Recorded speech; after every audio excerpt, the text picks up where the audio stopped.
Hekk kif il-ħamis filgħodu komplet l-inkjesta pubblika dwar il-mewta traġika ta' Jean Paul Sofija li tilef ħajtu f'sit ta' kostruzzjoni f'Kordin f'Diċembru li għadda, komplew joħorġu aktar fatti li bl-ebda mod ma rriżultaw mill-ewwel inkjesta.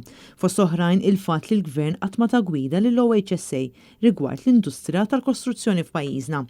Waqt ix-xhieda tal-perit David Xwiereb li jmexxi l-Awtorità għas-Saħħa u s-Sigurtà fuq il-post tax-xogħol huwa ddeskriva l-industrija tal-kostruzzjoni bħala pazjent li jinsab marid. Dan fil-waqt li konferma li l-OHSA qatt ma ngħatat gwida jew policy għal dan is-settur.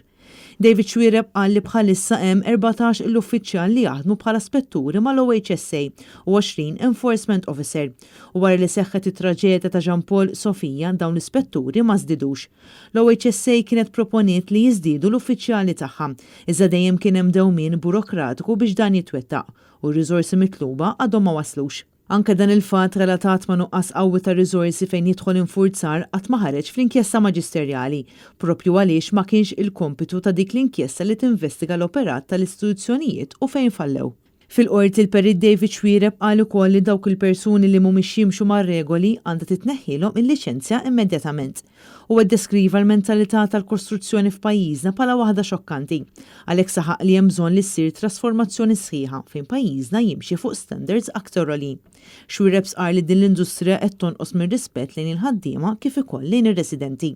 Il-ħamis xed ukoll Mark Gauci, ex-kap eżekuttiv tal-OHSA, illi tkellem dwar il-problemi li qed jaffaċċjaw sabiex isibu aktar ħaddiema, kif ukoll fuq il-fatt li dejjem nataw anqas fondi minn kemm talbu. Gauci semma kif meta jseħħ inċident fuq il-post tax-xogħol dan jiġi ddikjarat bħala inċident jekk il-vittma tkun rikoverata l-isptar għal mill-inqas 4 ijiem.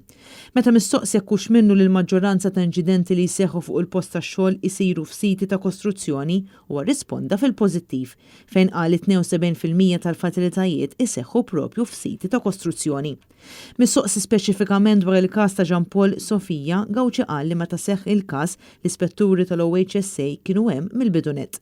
Gauci tkellem dwar il-bżonn li jkun hemm riforma sħiħa fil-liġi u semma kif tibdil fil-liġi beda snin ilu, iżda matul is-snin kemm il-darba qal lil ministri differenti li hemm bżonn ta' riforma sħiħa, iżda kważi ħadd ma wara interess. Dan huwa fatt ieħor li ma ħareġ mill-inkjesta maġisterjali. Intant l-ex-kap eżekuttiv tal-OHSA tefa' dawl fuq il-fatt li ħafna mill-ħaddiema li jaħdmu f'siti ta' kostruzzjoni huma ta' nazzjonalità barranija, b'Gauci jgħid illi xi drabi huwa diffiċli sabiex tintraċċhom. L-inkjesta pubblika fil-każ ta' Jean Paul Sofija li qed titmexxa mill-Ombudsman Joseph Zammit McKeon flimkien mal-Awditur Ġenerali Charles Degwara u l-Perit Mario Kassar kienet aġġornata għal ġimgħa filgħodu.